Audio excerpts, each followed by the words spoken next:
কি জানি কেন মনটা আজ ভালো নেই তেমন।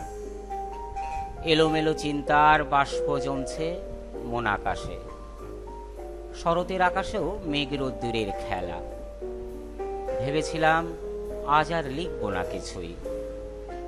ধীরে ধীরে আকাশের হাসি গেল মিলিয়ে।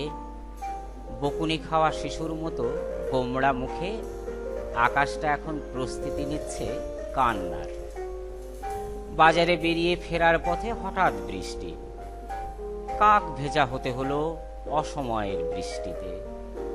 সন্ধে হতে না হতেই বেশ জ্বর ভাব।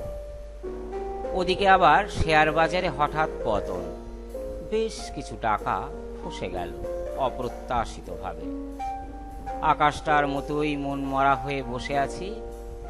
হঠাৎ মুঠোফোনে নতুন সেট করা রিংটোন পাগলা হাওয়ার বাদল দিনে ভেসে এলো। পরিচিতদের নাম্বার সেভ করা আছে ফোনে। এই যে দেখি নাম নয়, অজানা এক নাম্বার। রিসিভ করতেই মধু ঢালা সুরেলা কণ্ঠ। বলো তো আমি কে? তারপর একেবারে চুপ। বেশ মুশকিলে পড়ে গেলাম। স্মৃতি হাতড়ে এমন কণ্ঠের আবছা হদিশ পেলাম বটে, কিন্তু কিছুতেই মনে করতে পারলাম না কণ্ঠের মালকিনটি কে। সেই যে গানটা চেনা চেনা লাগে তবু অচেনা, সেই রকম। তাছাড়া ফোনের কণ্ঠস্বর সর্বদাই একটু অন্যরকম লাগেই স্বাভাবিকের তুলনায়। কে হতে পারে, কে হতে পারে ভাবছি, হঠাৎ মধুকণ্ঠে বলে ওঠে দূরভাষিনী, চিনতে পারলে না তো?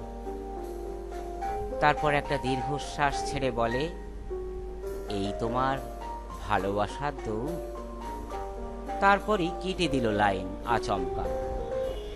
তারপর থেকে কতবার জানেন, কতবার যে আমি করেছি কল ব্যাক, তার ইয়ত্তা নেই কোনো। প্রতিবারে একটাই জবাব আসে, সুইচ অফ।